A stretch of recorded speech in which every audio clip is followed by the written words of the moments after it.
بیانات اور نعت شریف کے ویڈیو دیکھنے کے لیے ہمارے چینل جی این وائس کو سبسکرائب کریں اور زیادہ سے زیادہ شیئر کریں۔ ذات کا استقبال کریں، دن پہ ذرا ہاتھوں کو اٹھا کر پورا مجمع نعرہ تکبیر۔ آواز کم ہے، ادھر بھی جو لوگ بیٹھے ہیں وہ بھی شریک ہو جائیں، اہل منبر سے بھی کہوں کہ وہ بھی شریک ہو جائیں۔ بہت عظیم شخصیت، بہت عبقری شخصیت، بہت باوقار شخصیت کی آمد ہو رہی ہے۔ پورا مجمع ذرا اور محبت کے ساتھ نعرہ تکبیر، نعرہ رسالت، پیغام حق کانفرنس، مدرسہ قادریہ انصار العلوم، مسلک اعلیٰ حضرت، مسلک اعلیٰ حضرت فیضان حضور تاج شریعہ، مسلک اعلیٰ حضرت حضرت علامہ شاہ مفتی ڈاکٹر شہریار رضا صاحب قبلہ پورنیہ۔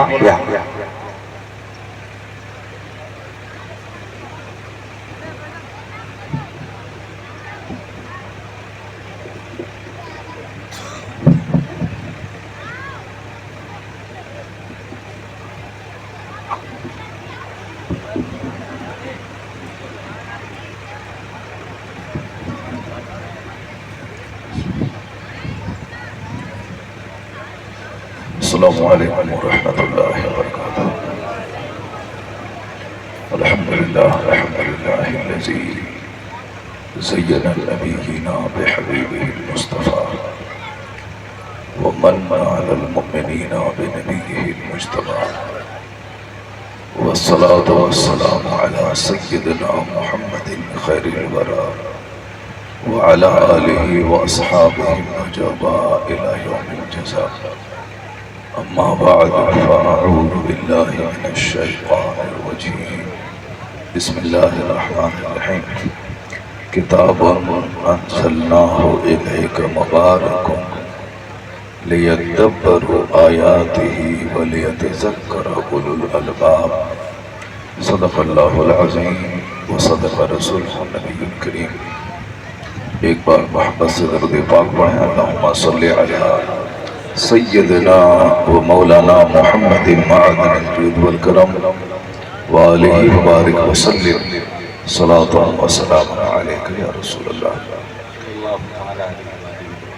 آواز ٹھیک کرو، اس کو ایکو کم کرو، ایکو کم کر کے آواز تیز کرو، ایکو کم کرو اور آواز صاف کرو۔ آقا علیہ السلام فرماتے ہیں کہ جس نے مجھ پر ایک بار درود بھیجا اللہ تعالیٰ اس پر 10 بار رحمت نازل فرماتا ہے۔ سبحان اللہ سبحان اللہ۔ جس نے صبح اور شام 10 بار درود پاک آقا کی بارگاہ میں بھیجا، قیامت کے دن آقا علیہ السلام اس کی شفاعت کریں گے۔ اور جس نے روزانہ 1000 بار درود بھیجا اللہ تعالیٰ اس کے جسم کو جہنم کی آگ پر حرام کر دے۔ سبحان اللہ سبحان اللہ۔ تو بوجھ سمجھ کر رہے، عبادت سمجھ کر اللہ کے حکم کی تعمیل کرتے ہوئے خوش دلی کے ساتھ مسکراتے ہوئے درود پاک پڑھنا چاہیے۔ ایک بار سارے لوگ مل کے بآواز بلند درود پاک پڑھیں، اللہم صلی علی سیدنا و مولانا محمد معدن الجود والکرم وآلہ وبارک وسلم، صلاة و سلام علیکہ یا رسول اللہ۔ ابھی آپ نے حضرت مولانا اشتیاق صاحب سے مدرسے میں پڑھنے والے طلبہ قرآن کریم کی عزت اور حرمت پہ ایک بڑا روشن اور مدلل خطاب آپ نے سماعت کیا۔ تقریریں دل کو زندہ کر دیتی ہیں، جس طرح آسمان سے پانی پڑتا ہے تو مردہ زمین زندہ ہو جاتی ہے۔ آپ لوگ کھیتی باڑی کرتے ہیں، آپ سبوں کو اچھی طرح معلوم ہے۔ تم کو بولا کہ ایگو کم کر دیا، کیا صحیح کر دیا؟ جس کا جو کام ہے اس کام کو اچھا کرنا چاہیے اور ہمیشہ اچھا کرتے رہنے کی کوشش کرنی چاہیے، تاکہ اس کا ڈیمانڈ ہو، اس کی پوچھ ہو، چپ چاپ بیٹھا ہوا ہے. آواز بالکل صاف ہونی چاہیے. اور آج کل نئی ٹیکنالوجی کے زمانے میں بڑا زبردست مائک آیا ہے کہ ایک ایک بندے تک آواز بالکل صاف صاف پہنچتی ہے. اور یہ ایسا سیٹ کیا ہوا ہے کہ خود بولنے والے کو نہیں لگ رہا کہ میں کیا بول رہا ہوں. مولانا صاحب نے بہت محنت سے تقریریں کی مگر آواز صاف صاف نہیں پہنچ رہی تھی. میں صرف ایسا لگ رہا تھا کہ کچھ بات ہو رہی ہے مگر کیا ہو رہی ہے. آج سے 40 سال پہلے گاؤں دیہات میں محفل میلاد ہوتی تھی. اس میں جو سمپل ساؤنڈ رہتا تھا گاؤں کی 2000 آبادی والے گاؤں میں ہر گھر میں وہ آواز پہنچتی تھی. لوگ گھر میں بیٹھ کر سن لیتے تھے کہ مولانا صاحب کیا بول رہے ہیں. ایکو ویکو کی گونج میں محفل سے باہر آواز صاف نہیں جا پاتی. ایک بار اور درود پاک پڑھیں زور سے سارے لوگ. اللہم صلی علی سیدنا و مولانا محمد معدن الجود والکرم وآلہ وبارک وسلم. آج کل سارے لوگ بیمار ہیں, اکثر لوگ غریب ہیں. غریب وہ نہیں ہیں جس کے پاس پیسہ نہیں ہے, جس کے پاس خوب پیسے ہیں مگر صبر نہیں ہے, وہ سب سے بڑا غریب ہے. وہ ہمارے پاس 1000 روپے ہیں, کوئی ٹینشن نہیں ہے, مست ہے, یہ مالدار ہے. جس کے پاس 1 کروڑ روپے ہیں اور 2 کروڑ روپے کی زمین خرید رہا ہے, اس سے بڑا مہا بھکاری کوئی نہیں.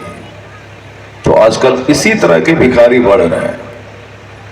پیسوں کے ہجوم میں بھی چین نہیں ہے. کیوں نہیں چین ہے؟ کہ چونکہ اس کو صبر نہیں ہے. بیمار ہیں لوگ, پریشان حال ہے, مگر اس کا جو سٹیک علاج ہے اس کی طرف لوگ نہیں جا رہے, بلکہ سوچتے ہیں کہ کسی درگاہ پہ 10 روپے کا بتاشا لے کے چلے جائیں اور اگربتی سلگا لیں, 5 کروڑ روپے وہاں سے لے کے چلے آئے. مرادیں بہت بڑی ہوتی ہیں. ایک بتاشا پہ فاتحہ دلانے کے بعد 5 کروڑ کی مرادیں لوگ مانگتے ہیں. ایسا نہیں ہوتا ہے کہ جائیں پورب اور پہنچ جائیں کعبہ, نہیں ہوتا ہے, بلکہ سٹیک علاج کرانا ہوگا. 1 کروڑ روپے خرچ کرنے کے بعد بھی بیماری کا علاج نہیں ہوا, 1 روپے کی دوائی سے علاج ہو جاتا ہے. ایک بندہ گیسٹرک کا مریض تھا, کمر میں درد ہوتا تھا, بہت علاج کروایا مگر کہیں ٹھیک نہیں ہوا. گاؤں کا جھولا چھاپ ڈاکٹر, اس نے کہا کہ بہت علاج تم کروائے ہو, اب میں تھوڑا سا علاج, چھوٹا سا علاج کرتا ہوں, ذرا دیکھو. انہوں نے صرف ایک ڈائجین دے دی, ڈائجین. اس کے 10 دن استعمال کرنے سے وہ درد ختم ہو گیا. کہا ارے صاحب میں دلی پٹنہ کہاں علاج کروایا, مگر تم نے کون سی دوائی دے دی جس سے کہ یہ درد دور ہو گیا؟ کہا کہ میں نے کچھ نہیں, صرف ڈائجین دے دی ہے. چونکہ یہ درد تمہارا نہ اسپائنل کارڈ کا درد تھا, نہ اور کوئی اور دوسری تکلیف تھی, ہارٹ ڈیزیز تھی, صرف گیس کا درد تھا. میں نے یہ دوائی دے دی اور اللہ نے شفا دے دی. تو سٹیک گولی ملنے کے بعد درد کا علاج ہوتا ہے. اگر وہ دوائی نہیں پہنچے تو آدمی پریشان ہو جاتا ہے. تو اس بیماری کا زبردست علاج ہمارے بزرگوں نے بتایا ہے کہ جو روزانہ 500 بار درود پڑھے اللہ اس کی غریبی کو دور فرما دے گا. ذرا زور سے بولیں نا سبحان اللہ. ابھی رات کے 1 بجنے والے, 1 کیا 1:30 بجنے والے, اور اب آپ پر نیند طاری ہوگی. اس نیند کو بھگانے کے لیے ایک بار ہاتھ اٹھا کے زور سے بولے لا الہ الا اللہ محمد الرسول اللہ صلی اللہ علیہ وسلم. ایک چھوٹا درود ہے صلی اللہ علی محمد صلی اللہ علیہ وسلم, بالکل سمپل ہے. 500 بار پڑھنا کوئی بھاری کام نہیں ہے. چوراہے پر بیٹھ کر جب آدھا گھنٹہ آپ دے سکتے ہیں تو صرف 15 منٹ وضو کر کے بیٹھ جائیں مصلی پر اور 500 بار پڑھیں صلی اللہ علی محمد صلی اللہ علیہ وسلم. کیا پڑھیں گے؟ ذرا زور سے بولیے.